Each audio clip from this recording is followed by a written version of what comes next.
इमरान साहब, जो खबरें पाकिस्तान से यहाँ तक पहुँचती हैं उससे पता चलता है कि आजकल नौजवानों को बहुत उपदेश देते हैं, प्रीच करते हैं कैसे फैमिली वैल्यूज़ पर ध्यान देना चाहिए। ये बात सही है? कभी कभी।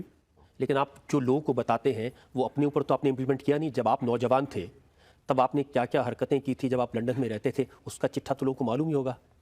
देखिए, इसलिए मेरी तरह का आदमी ज़्यादा बेहतर बता सकता है, क्योंकि जिसने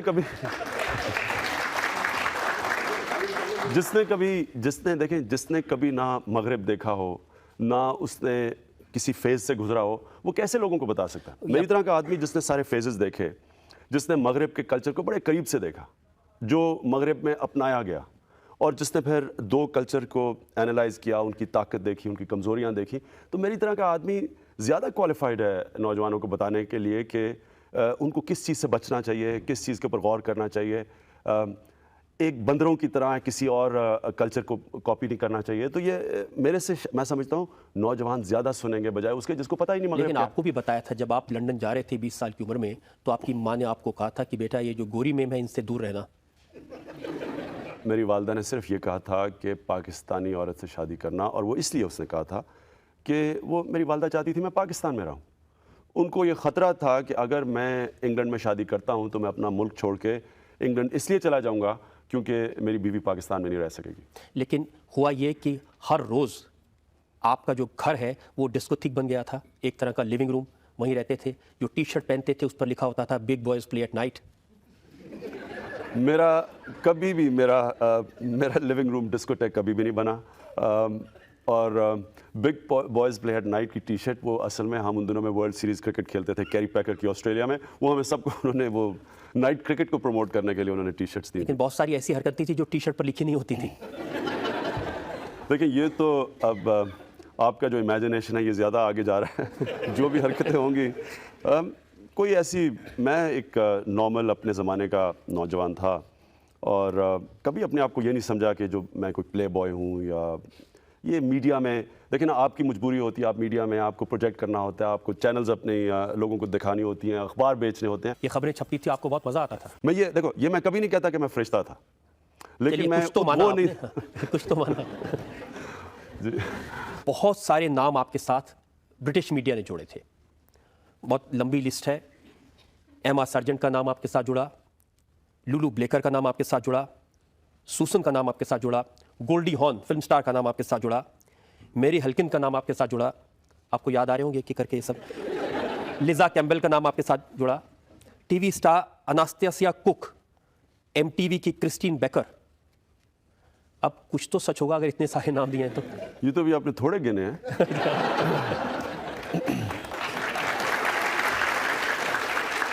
और ये वो नाम है जिनको किसी को भी मैं जानता था, वो आपने सारे नाम डाल दिए। मैं इसलिए कहा, इससे ज़्यादा लोगों को मैं जानता था। और इसी बिना पर जो कर्नल नसीम है पाकिस्तान क्रिकेट कंट्रोल बोर्ड के, उन्होंने कहा कि हर शाम इनकी एक नई लड़की के साथ गुजरती थी इमरान की। ये कर्नल नसीम अपनी फैंटेसीज मेरे ज़ेरे रहने की कोशिश कर रहे थे। उनकी ये फैंटेसी होगी। इसमें सच्चाई नहीं है। कोई और ठोस, कोई सही इल्ज़ाम लगाएं, ये क्या इल्ज़ाम लगा रहे हैं? इमरान साहब, ये सब वो इल्ज़ाम हैं जो मीडिया में आपके ऊपर लगते रहे, पाकिस्तान की मीडिया में आप पर लगते रहे, ब्रिटेन के मीडिया में आप पर लगते रहे। मैं एक बैचलर था, ज़्यादा क्रिकेट खेलता था, शादी नहीं थी, उसमें स्पेकुलेशन होती थी, किसी पार्टी में चला जाऊं, किसी से नज़र आ जाऊं। तो ये सारी चीज़ें जो आपने नामों की लिस्ट दी है, इसको क्या आदमी डिफेंड करे अपने आप को? लेकिन ये बात, और ये इतनी पुरानी आप बातें कर रहे हैं कि मैं तो भूल भी चुका हूँ ये सब चीज़ें। कभी ना कभी किसी को तो याद दिलाना पड़ता है इमरान साहब। मेरा तो एक शादी से पहले का फेज़ था जो मैं भूल चुका हूँ, उसके बाद शादी के बाद का फेज़ है, उसको वो मुझे याद है, उसके ऊपर कोई बात करें। इमरान साहब, ये सही है कि क्रिकेट ने आपको सुपरस्टार बनाया, जनता ने आपको बहुत प्यार दिया, नौजवानों ने एक तरह से गॉड ऑफ क्रिकेट खुदा समझा आपको, लेकिन आपने क्रिकेट के लिए क्या किया? क्रिकेट के लिए जब मैं प्लेयर था, कोशिश की टीम को जिताने के लिए। जब मैं कैप्टन बना तो मुझे बड़ा फ़ख्र है इस चीज़ में कि पाकिस्तान टीम जब मैं छोड़ के गया तो पाकिस्तान की बेहतरीन टीम थी, और वो वर्ल्ड कप जीतने वाली टीम थी, और जो वो 92 के बाद टीम थी, वो दुनिया में उस वक्त नंबर 1 टीम, टैलेंट के अंदर वो दुनिया की नंबर 1 टीम थी। लेकिन जो आपके साथ खेलते थे उन्होंने कहा कि इमरान खान ने क्रिकेट में जो अपना करियर था उसका इस्तेमाल सिर्फ अपने आप को एस्टेब्लिश करने के लिए किया, अपना डोमिनेशन क्रिकेट पर बढ़ाने के लिए किया। मैंने 1987 के अंदर मैंने अपनी रिटायरमेंट अनाउंस कर दी थी और उसकी वजह ये थी कि मेरा जो आग थी, जो जुनून था क्रिकेट में, वो ख़त्म हो गया था। यानी कि वो उस सतह पे नहीं था। तो मैंने सोचा कि मैं अपनी पीक पे छोड़ूं, बजाय इसके कि मुझे कोई निकाल दे टीम से। मैं जब पीक पे हूं तो मैं क्रिकेट छोड़ूं। उसके बाद जनरल ज़िया ने मुझे पब्लिकली रिक्वेस्ट की कि टीम के अंदर वापस आओ, टीम को ज़रूरत है। तो मैं फिर टीम के लिए वापस आया और उसके बाद फिर मैं क्रिकेट छोड़ने का सोच रहा था, लेकिन तब तक मैंने कैंसर हॉस्पिटल का प्रोजेक्ट शुरू किया। तो कैंसर हॉस्पिटल के प्रोजेक्ट के जो डॉक्टर्स थे, उन्होंने, जो हमारे साथ बोर्ड ऑफ गवर्नेंस थे, उन सब ने मुझे कहा कि अगर आप क्रिकेट से इस वक्त निकल जाएंगे तो आप इस हॉस्पिटल को बना नहीं सकेंगे, क्योंकि इसके लिए आपको पब्लिक आई में रहना है, आपको पैसे इकट्ठे करने हैं, और अगर आपके पास आप पब्लिक आई से निकल गए तो हम हॉस्पिटल के लिए जो इतना ज़्यादा 70 करोड़ रुपया इकट्ठा करना था, आप नहीं कर सकेंगे। लिहाजा उसके बाद मैं सिर्फ क्रिकेट खेला कैंसर हॉस्पिटल के लिए। जावेद मियादाद की किताब है ऑटोबायोग्राफी, उसमें उन्होंने लिखा है कि जो प्लेयर्स हैं उन्होंने इमरान साहब का नाम मीटर रख दिया था, यानी वो मीटर जो सिर्फ पैसे से चलता है।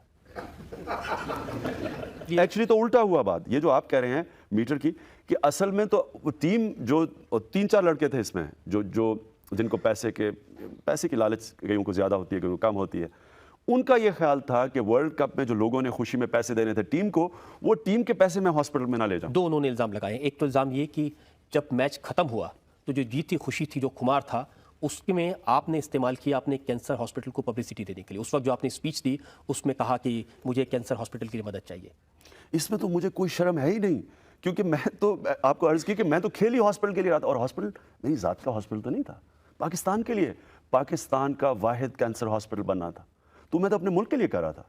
तो मुझे तो इसमें कोई शर्म नहीं कि मैंने पब्लिसिटी दी। मैंने तो 2 साल से पब्लिसिटी दे रहा था। मैं तो जब कोई प्राइज़ जीतता था मैं वो अपने हॉस्पिटल को देता था। मसलन ऑस्ट्रेलिया में मैं 2-3 साल पहले क्रिकेटर ऑफ द ईयर बना, पाकिस्तान टीम के लिए खेलते हुए, तो जान के मैंने क्रिकेटर ऑफ ईयर का जो गाड़ी का अवार्ड था वो हॉस्पिटल को डोनेट किया, उसको प्रोजेक्ट करने के लिए। आप अपने अवार्ड हॉस्पिटल को दे दें, किसी को आपत्ति नहीं थी, लेकिन जो प्लेयर्स हैं उनको लगा कि जब लौट रहे थे वापस, सिंगापुर में रुके, सिंगापुर के एम्बेसडर ने एक चेक दिया, वो पूरी टीम के लिए चेक होना चाहिए था, आपने उसको भी हॉस्पिटल में लगा दिया। जब मुझे ये ख्याल हुआ कि कई हमारे खिलाड़ियों में ये खदशा है कि मैं टीम का पैसा हॉस्पिटल में लगा रहा हूं, तब मैंने फैसला किया उसके बाद क्रिकेट खत्म करने का, क्योंकि उसके बाद मेरी तो फोकस हॉस्पिटल था और मैं तो क्रिकेट खेल ही रहा था और ये अनाउंस करके खेल रहा था हॉस्पिटल के लिए।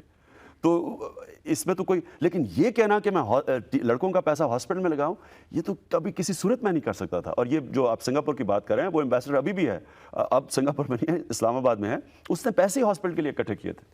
लेकिन लड़कों को इंप्रेशन जरूर लगा कि वो पैसा टीम के लिए था। कई लड़के लालची होते हैं और उनको ये पैसे के भूखे होते हैं। मैं ये कहूँगा बदकिस्मती ये है कि उन्होंने अपनी लालच के अंदर ये समझा कि मैंने उनका पैसा हॉस्पिटल को दिया। बिल्कुल गलत था। उन्होंने अपनी किताब में ये भी लिखा है कि आपने बोर्ड ऑफिशियल्स के साथ मिल करके उनको क्रिकेट की कैप्टनशिप से हटवा दिया। ना मैं बोर्ड में ऑफिशियल थी, ना मैं बोर्ड का मेंबर था। क्या मैं बोर्ड को कह के उसको कैप्टन हटा सकता था? ये भी एक पैरानोया था और ये बदकिस्मती है कि मियादाद ने इस तरह की बातें लिखी। हालांकि मेरे साथ मिलके वो हमारी बड़ी ज़बरदस्त हमारा कॉम्बिनेशन था, जावेद की बड़ी ज़बरदस्त परफॉर्मेंस है टीम में, लेकिन ऐसी बातें लिखना, मैं हैरान हूँ कि उसने किताब में ऐसी एक बड़ी उन्होंने स्पेसिफिक बात लिखी है कि इमरान खान ने हमारी टीम को तोड़ने की कोशिश की। जब आप कैप्टन थे तो आपने एक पार्टी की लंदन में, उस पार्टी में आपने 3 लोगों को नहीं बुलाया, जावेद मियादाद को, रमीज़ राजा को और सलीम मलिक को। इनको छोड़ करके बाकी सारी टीम को आपने बुलाया। देखें ना, ये भी एक छोटा पान है। अगर इस तरह भी कोई सोचे कि टीम इस तरह टूट जाती है कि पार्टी में 4 लड़के कोई चले जाएं किसी और पार्टी में, तो टीम टूट जाती है उससे। लेकिन आज आप मानते हैं कि आज के क्रिकेटर्स में, चाहे वो हिंदुस्तान में हो या पाकिस्तान में, क्रिकेटर्स का ज़्यादा ध्यान एंडोर्समेंट पर, एडवर्टाइजमेंट पर रहता है बजाय इसके कि खेलने पर?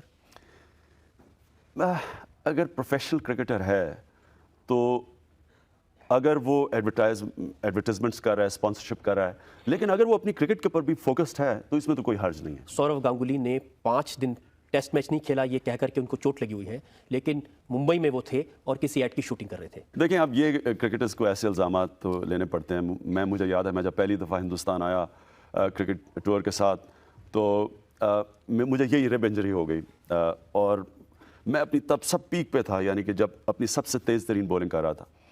तो क्योंकि मैं खेल नहीं सका तो मेरे ऊपर ऐसे इल्ज़ामात लगे कि जनाब ये रात पार्टीज़ कर रहा था, ये हिंदुस्तानी एक्ट्रेसेस के साथ इसके दोस्ती थी, ज़ीनत अमान के साथ आपका नाम जुड़ा, वगैरह वगैरह।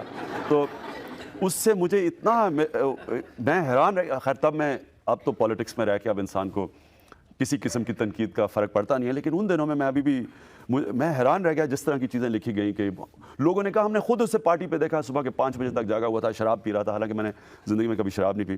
तो इस तरह के इल्ज़ामात लगते हैं, स्पोर्ट्समैन को फेस करना पड़ता है। आप जब अच्छा करते हैं, आप चाहे सारी रात जागे रहें, पार्टीज़ करें, वो सब कुछ भूल जाता है लोगों को। जब आप बुरा करते हैं, आपने चाहे कोई गलत काम किया हो या ना किया हो, वो इल्ज़ामात लग जाते हैं। ये स्पोर्ट्समैन को फेस करना पड़ता है। और जब इल्ज़ाम ऐसे लोगों से लगते हैं जो अपने साथी रहे हो, अपने कुलीग रहे हो, तब कैसा लगता है? कई दफ़ा इसका ये जो आपने मुझे भी, मैंने जावेद की किताब नहीं पढ़ी, लेकिन ये जो आपने चीज़ें बताई हैं, ज़ाहिर है इसका अफसोस होता है, क्योंकि एक आपके साथ कॉलीग 15-17 साल क्रिकेट खेलता है और वो इस तरह की छोटी बातें लिखता है, तो इसका तकलीफ़ होती है।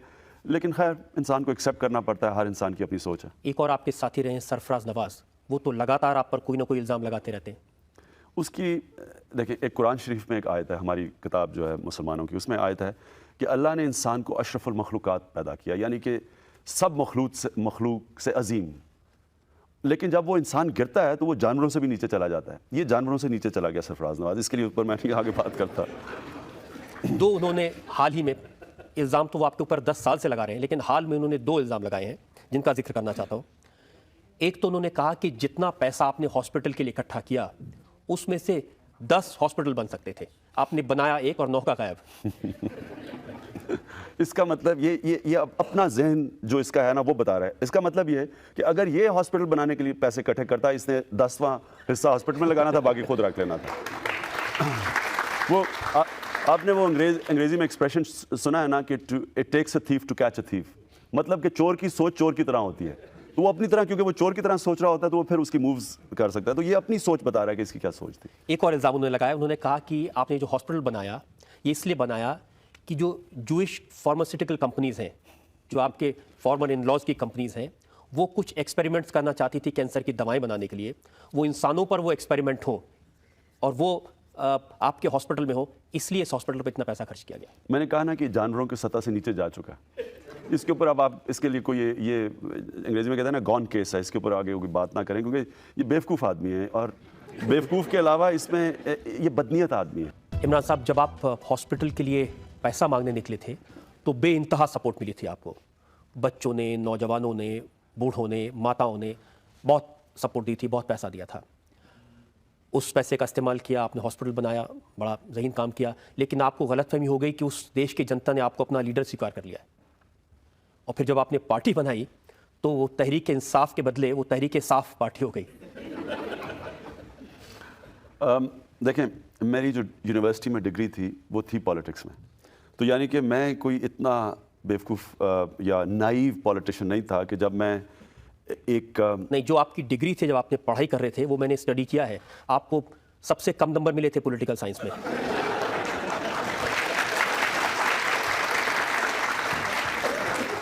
मैं आपको ये रिक्वेस्ट करूंगा कि आप फिर से इसके ऊपर रिसर्च करें, और जब आप रिसर्च करेंगे तो आपको पता चलेगा कि पॉलिटिक्स के पेपर के अंदर मुझे ऑक्सफोर्ड के अंदर, ये आप याद रखें कि ऑक्सफोर्ड के अंदर सारे ज़हीन तरीन स्टूडेंट्स जाते थे, उसके अंदर मुझे टॉप सेकंड मिला था।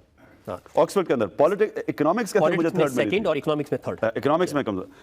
देखें, तो मैं पाकिस्तान की पॉलिटिकल सिचुएशन को जानता था कि एक आदमी जब एक एंटी स्टेटस को, एंटी एस्टेब्लिशमेंट पॉलिटिक्स करने आया है, तो क्या वो जो इतने पुराने मंजे हुए सियासतदान और सियासी जमातें बैठी थी, क्या वो मुझे एकदम वज़ीर आज़म उन्होंने बनने देना था? और क्या आप एक पॉलिटिकल ऑर्गेनाइजेशन के बगैर वज़ीर आज़म बन सकते हैं? एक नई पार्टी आके इस तरह स्वीप कर सकती है? तो मुझे कभी कोई गलत फहमी नहीं थी। इमरान साहब, इतनी बुरी हालत, आप 9 सीट पर चुनाव लड़े, 7 सीटों पर आपकी जमानत जब्त हो गई। आप ये हैरान होंगे कि एक इलेक्शन से एक हफ्ता पहले मेरी स्टेटमेंट थी कि हमें मैक्सिमम 3 सीटें मिलेंगी और मिनिमम 0 मिलेंगी। ये मेरी अपनी स्टेटमेंट थी। हालांकि ये मुझे ये कहनी नहीं चाहिए थी, क्योंकि इससे हमारी पार्टी डिमोरलाइज हो गई, लेकिन मैं अपनी पार्टी को बताना चाहता था, क्योंकि इसी वजह से डूब गई आपकी पार्टी? इस वजह से नहीं डूबी, क्योंकि मैं कैंपेन कर रहा था, मैं उस वक्त पब्लिक में था, मुझे पता था कि पॉलिटिकल ऑर्गेनाइजेशन के बगैर आप वोट नहीं, आपकी अगर वोट बैंक है भी उसको आप इकट्ठा नहीं कर सकते। दूसरी चीज़ ये थी कि इस्टेब्लिशमेंट के खिलाफ आज तक पाकिस्तान में कोई इलेक्शन नहीं जीत सका।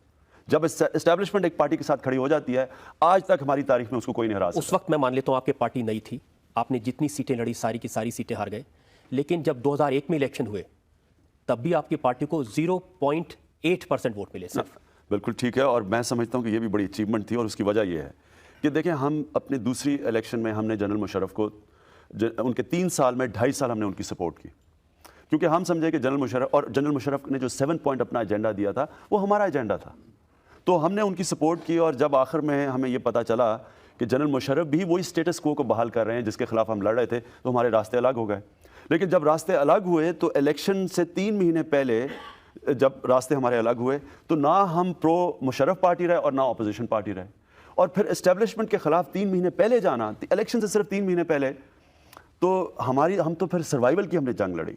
याद रखें कि PMLN जो पंजाब की सबसे बड़ी पार्टी और पाकिस्तान की सबसे बड़ी पार्टी थी, जिसकी 2/3 मेजॉरिटी थी पार्लियामेंट में पहले, उसको सिर्फ 13 सीटें मिली, क्योंकि एस्टेब्लिशमेंट के खिलाफ जब वो खड़े हुए तो एस्टेब्लिशमेंट ने उनको वाइप आउट कर दिया। तो हम तो अभी नई पार्टी थे उनके आपको अगर मुकाबले। सियासत करनी थी, आपको इतने सारे मौके मिले थे। जब ज़ियाउल हक साहब प्रेसिडेंट थे पाकिस्तान के, उन्होंने आपको ऑफर दी थी?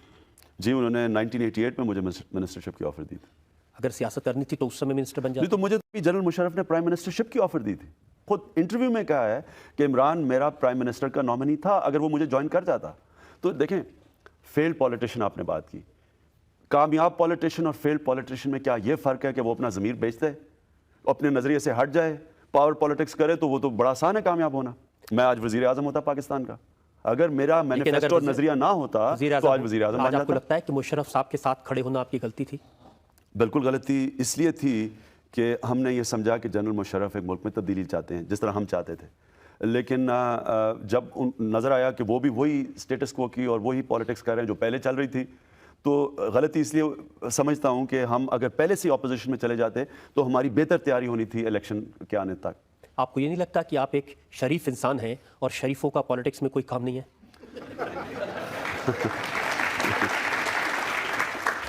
मैं ये बिल्कुल नहीं समझता।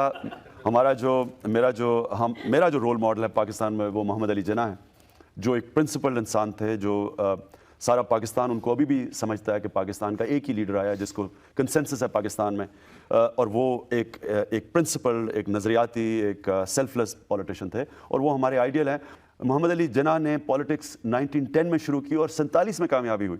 तो देखें, जब आप एक नज़रिए और या एक ख्वाब को चेस करते हैं तो फिर आप टाइम फ्रेम अपने आप को नहीं देते। आप ये नहीं कहते कि मैं अगर 2 इलेक्शन में कामयाब नहीं हुआ तो मैं फेल हो गया हूँ। आप अपने नज़रिए के लिए शायद सारी ज़िंदगी आप लगाएंगे उसमें कामयाब होने के लिए। ख्वाब देखते देखते आदमी ओसामा बिन लादेन का सपोर्टर बन जाए, ये कहने लगे कि ओसामा ने जो किया वो गलत नहीं किया। ये किसने कहा है? ये आपका ये स्टेटमेंट है 25 अक्टूबर का, और आपने कहा कि whenever the US kills Osama bin Laden there will be a strong reaction throughout the Islamic world. आपने कहा कि अगर सितंबर 11 के इंसिडेंट के बाद में ये हो जाता, it is clear that if Osama is killed no American or European would be able to enter any Islamic state. इसकी मैं आपको वजह बताता हूँ। देखें, हुआ क्या कि जब ट्विन टावर्स पर अटैक हुए, ओसामा बिन लादेन को एकदम गिल्टी प्रोनाउंस कर दिया। तालिबान को उन्होंने कहा कि हमें ओसामा बिन लादेन दो। तालिबान ने आगे से एक बड़ी रीजनेबल स्टेटमेंट दी, उन्होंने कहा आप हमें सबूत दें और हम आपको ओसामा बिन लादेन दे देंगे। बिन लादेन के टेप्स आए, उसमें ये माना कि जो 9/11 के जो टेरर हुआ था उसके पीछे उसका हाथ था। उसने कहा मैंने बदले की कार्रवाई की होगी, लेकिन क्या क्या अल-कायदा इंटैक्ट है? क्या ओसामा बिन लादेन किसी ऑर्गेनाइजेशन को कंट्रोल कर रहा है? क्या वो जिधर छुपा हुआ है, जिधर भी वो छुपा हुआ है, क्या वो इतने बड़े नेटवर्क को कंट्रोल कर सकता है जब कम्युनिकेशंस सैटेलाइट फ़ोन के थ्रू या जिसके थ्रू भी करना हो वो सारे मॉनिटर्ड हैं? मेरा तो ये सवाल है उससे। मैं ये नहीं कह रहा कि ओसामा बिन लादेन, वो तो अगर वो खुद ही कहता है तो वो है गिल्टी, लेकिन अल-कायदा क्या है? क्या ये है इतनी बड़ी ऑर्गेनाइजेशन? इसके ऊपर मेरे डाउट्स हैं। जनता से पूछते हैं, इस बारे में आपसे सवाल पूछना चाहते हैं। जिस समय आप पाकिस्तान टीम के कैप्टन थे, उस समय आप ऐसा मतलब क्या सोचते थे, ऐसा जब भारत के साथ मैच होते थे तो किस भाव से उस मैच को खेलते थे, और किसी टीम के साथ होता था तो किस भाव से खेलते थे? देखिए, भारत के खिलाफ तो मैं पूरा जोर लगाता था और पूरी कोशिश करता था कि शिकस्त दूं आपकी टीम को, लेकिन ये आप हमेशा ये याद रखें कि कभी ये कोई दुश्मनी नहीं होती थी, ये एक हेल्दी कंपटीशन होती थी, एक मुकाबला होता था, क्योंकि पब्लिक इतना इंटरेस्ट था इस मैचेस में। हमें पता था कि सारा हिंदुस्तान अपनी टीम के साथ खड़ा और हमारा सारा मुल्क अपनी टीम, तो जाहिर है पूरा जोर लगाना था मैंने। लेकिन भारत के खिलाफ जब खेलते थे तो डर भी होता होगा, अगर हार के वापस लौटे तो पब्लिक मारेगी बहुत।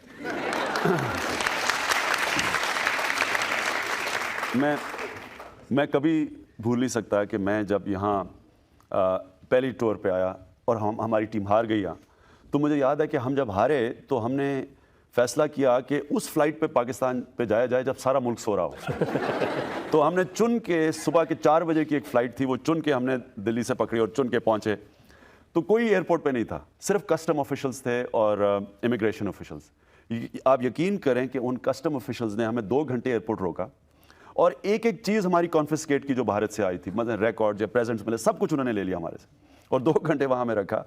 और उसके बाद जब हम निकले तो थोड़े थोड़े लोग जागे हुए थे, तो हम छुप छुप के अपने घरों पे पहुँचे। और उसके बाद मुझे याद है कि हम जब जीत के गए भारत से, वो 8 साल के बाद सीरीज़ में यहाँ, तो उसी एयरपोर्ट के ऊपर हम पहुँचे।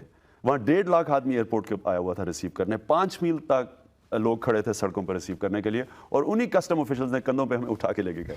तो ये हार जीत का, ये वैसे ये सिखाता भी बहुत ज़्यादा है आपको दोनों चीज़ों में। आप जब जीतते हैं तो फिर आप बिल्कुल आसमानों पे नहीं चले जाते, और जब हारते हैं तो आप समझते हैं कि हाँ, ये बुरा वक्त है लेकिन अच्छा भी वक्त आएगा। आपकी जो पॉलिटिकल पार्टी है तहरीक इंसाफ, अगर जिस तरह से वो डेमोक्रेसी आती है पाकिस्तान में और आपकी पार्टी पावर में आती है, तो आप ऐसा कौन सा प्रैक्टिकल कदम उठाएंगे जिससे कश्मीर जो प्रॉब्लम है वो सॉर्ट आउट हो जाए? मेरा ये ख्याल है कि अवाम दोनों मुल्कों की आज तैयार है एक सोल्यूशन के लिए। आज लोग तंग आ चुके हैं एक ज़बरदस्ती एक कॉन्फ्लिक्ट, जिस तरह डॉक्टर मोहन सिंह ने कहा कि हमें हमारे सारे सब कॉन्टिनेंट को किसी ने रोका हुआ है आगे बढ़ने से, और इस कॉन्फ्लिक्ट ने रोका हुआ है। बजाय ये करने के ये डिस्प्यूट की pushing it under the carpet कि जी खुद ही ठीक हो जाएगा, वो ठीक होता नहीं है। हार्ड लाइनर्स आपकी तरफ भी बैठे हैं, हमारी तरफ भी बैठे हैं, वो फ़ायदा उठाते हैं इस डिस्प्यूट से। वो फिर नफ़रतें से वोट ज़्यादा आसानी से मिलती है, प्यार से वोट मुश्किल मिलती है। तो जो नफ़रतें फैलाने वाले हैं वो फ़ायदा उठाते हैं एक डिस्प्यूट का, और किसी टाइम पे भी ये फिर एक वो सिचुएशन आ जाता है जिस तरह अभी हाल ही में आया था कि 2 न्यूक्लियर आर्म मुल्क की फ़ौजें बॉर्डर्स पे बैठी हैं एक दूसरे की तरफ, और हम सारा बर्रे सगीर इसका हॉस्टेज है। तो मैं समझता हूँ कि इस डिस्प्यूट को ज़रूरी है हमें हल करना। इसका हल निकाला क्रिकेट ने, जिसको क्रिकेट डिप्लोमेसी कहते हैं। जब क्रिकेट खेली दोनों मुल्कों ने, तो दोनों मुल्क कितने करीब आए। जो मैंने उस सीरीज़ में देखा, मैं ये नहीं समझता कि मैं अपनी ज़िंदगी में समझता था ये देखूंगा। यानी कि पाकिस्तान हारता है, पाकिस्तान की ग्राउंड के ऊपर हिंदुस्तान के स्पेक्टेटर्स हिंदुस्तान के झंडे पकड़ के फिर रहे हैं, और पाकिस्तान क्राउड उनको चीयर कर रहा है।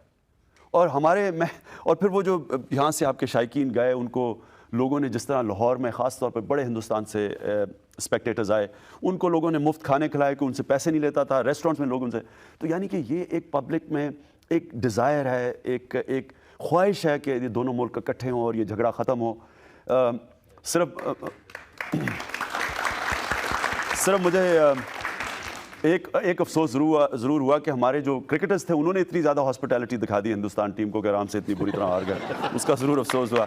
लेकिन मैं ये ज़रूर कहूँगा कि एक अजीब हमने सिनारियो देखा, और लगा ऐसे कि लोग अब तब्दीली चाहते हैं, पब्लिक एक तब्दीली चाहती है। अब लीडरशिप के ऊपर है कि वो किसी तरह इस मसले को हल करे। सियासत ने आपको इतना दीवाना कर दिया कि आप अपने घर के बारे में, परिवार के बारे में, फैमिली के बारे में बिल्कुल भूल गए। और जिस जमाइमा ने अपना मुल्क छोड़ा, उर्दू सीखने की कोशिश की, पाकिस्तानी बनने की कोशिश की, उसको नुकसान हुआ आपकी सियासत की वजह से। मैं आपको एक वाक़या बताऊं। अभी मैं अपनी पॉलिटिकल रैली में था, तो मेरी तकरीर से पहले एक हमारा बड़ा जुनूनी वर्कर तकरीर कर रहा था। तो तकरीर में कहता कि इमरान साहब, आपने अपने मुल्क के लिए अपना घर बर्बाद कर दिया, मैं भी अपने मुल्क के लिए अपना घर बर्बाद करने के लिए तैयार हूँ। और मुझे पता था कि वो अपनी बीवी से तंग है, वो मुल्क का आड़ लेके तो उसको डिवोर्स करने के चक्कर में था। देखें, इसमें कोई शक नहीं कि जब मैंने पॉलिटिक्स की वजह से मेरी शादी को नुकसान हुआ, लेकिन जब मैं पॉलिटिक्स में जा रहा था, तो मेरा तब ये ख्याल था कि जमाइमा मेरे साथ मिल के पॉलिटिक्स करेगी, यानी कि वो भी एक इक्वल पार्टनर रहेगी पॉलिटिक्स के अंदर।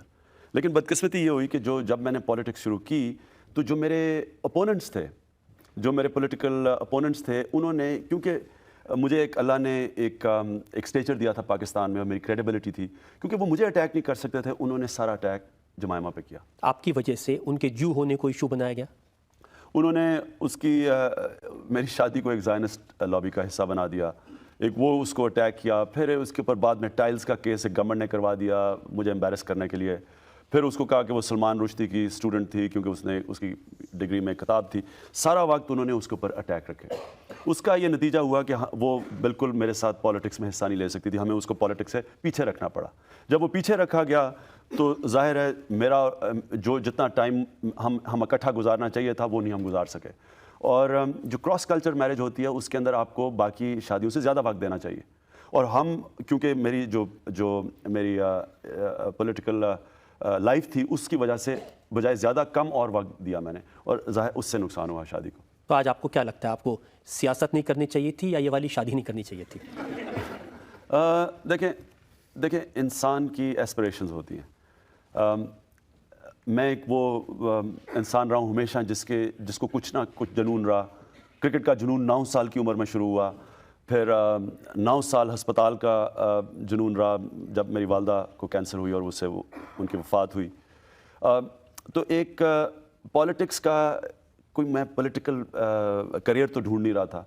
मैंने जब ये फैसला किया कि पाकिस्तान में अगर हम तब्दीली चाहते हैं तो ये तब्दीली सिर्फ पॉलिटिकल चेंज से आ सकती है। दुनिया के अंदर कोई माशरा स्वाय पॉलिटिकल चेंज की तब्दीली नहीं किसी माशरे में आई। तो जब इसका फैसला किया तो ये फिर एक जुनून, ये एक एम्बिशन, एक ख्वाब बन गई। तो अगर मैं अपनी पॉलिटिक्स या जो भी मेरा ये जो जुनून है ये छोड़ के और शादी को तवज्जो दे के और इंग्लैंड में जाके बैठ जाता, तो सवाल ये पूछना है कि क्या शादी फिर चल जानी थी? क्योंकि जमाइमा ने एक जुनूनी से शादी की थी, उसमें मुझे जो शायद उनको मालूम था कि आप में ये जुनून है और आप सारा वक्त सियासत पे लगाने वाले हैं? नहीं, उसको ये तो पता था कि मैं कमिटेड हूँ अपने जो मेरी जो ड्रीम है, जो एम्बिशन है, उसे पता था कि मैं कमिटेड हूँ। और वो भी ये जानती थी कि अगर मैं ये छोड़ दूंगा तो क्या ये शादी कामयाब हो जाएगी। उसको भी ये पता था कि मैं इंग्लैंड में तो रह नहीं सकता, क्योंकि मैं पाकिस्तान के अलावा तो जब हमारी शादी हुई थी तो हमें पता ये था कि पाकिस्तान में हम रहेंगे। तो जब वो पाकिस्तान में मेरी पॉलिटिकल लाइफ की वजह से नहीं रह सकी तो फिर हमारी शादी नहीं चल सकती थी। या आज आपको ये लगता है कि अगर किसी पाकिस्तानी लड़की से ही शादी करते, सेटल होते तो बेहतर होता, शायद सियासत का जुनून ज़्यादा कामयाब होता? देखिए क्या होता, ये बड़ा मुश्किल सवाल है। कोई नहीं है इसका जवाब दे सकता कि क्या हो सकता था, लेकिन आप यही बता सकते हैं कि क्या हुआ, और उसके बाद उससे आप आगे देख सकते हैं। हाँ, ये ज़रूर है कि अब मैं कभी शादी करूँगा तो ये देखूँगा कि वो औरत क्या पॉलिटिक्स के अंदर जो मेरी पॉलिटिकल लाइफ है उसमें क्या वो उसे आइडेंटिफाई करेगी, क्या उसका उसमें भी वो पैशन होगा जो मैं जिस तरफ जा रहा हूँ। बेहतर यह है कि शादी नहीं करूँगा अगर मैं समझूँ कि कोई इस पॉलिटिकल लाइफ में फिट नहीं हो सकती। आजकल किसी फ्रेंच महिला का नाम छप रहा है पाकिस्तान के अंदर। बदकिस्मती ये है कि अभी आप और बड़े नाम सुनेंगे, क्योंकि जब तक मेरी शादी नहीं होती फिर से, और अगर ना हुई तो फिर आप इसी तरह फिर जो भी आपने लंबी लिस्ट बताई है हो सकता है आप एक और लिस्ट बता रहे हो। तो क्या माने पब्लिक की, अब आपका इरादा है शादी करने का? देखिए मेरी ज़्यादा ज़िंदगी बैचलर की थी, लेकिन मैं समझता हूँ कि जो शादी की ज़िंदगी थी वो उससे बहुत सुपीरियर थी। यानी कि जो शादी में इंसान को खुशी मिलती है, हालांकि मेरी बड़ी मुश्किल थी ज़िंदगी, क्योंकि एक तरफ पॉलिटिक्स खींच रही थी, एक उसके लिए जमाइमा के लिए मुश्किल था वो सारी ज़िंदगी उस लाइफ में अडेप्ट करना।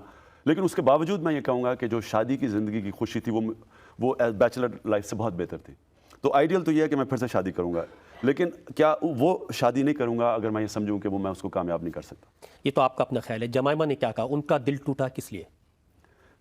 देखें दोनों के लिए मुश्किल था, दोनों के लिए शादी छोड़ना मुश्किल था, क्योंकि हमारी शादी कोई इस तरह तो शादी नहीं टूटी कि हमारे ऐसे इख्तलाफात हो गए कि हमारी शादी चल नहीं सकती थी। हमारी शादी तो इसलिए टूटी कि वो जब इंग्लैंड जाके रहना शुरू कर दिया और मैं पाकिस्तान, तो दो मुल्कों में अगर मियाँ एक मुल्क में बीवी दूसरे मुल्क में शादी नहीं चल सकती। तो हमारे तो सर्कमस्टांसेस की वजह से शादी अलग हुई। ज़ाहिर है बड़ा मुश्किल मरहले से हम दोनों गुजरे। आपने कोशिश की थी कि ये किसी तरह से कामयाब हो अभी? जी बिल्कुल, दोनों ने हमने बड़ी कोशिश की, और हमने डिवोर्स अनाउंस करने से कम 1.5 साल पहले से हमने हर किस्म की कोशिश की, किसी तरह की कोई कॉम्प्रोमाइज़ सेटलमेंट हो कि आधा वक्त इधर गुजर जाए आधा वक्त उधर गुजर जाए, लेकिन नहीं हो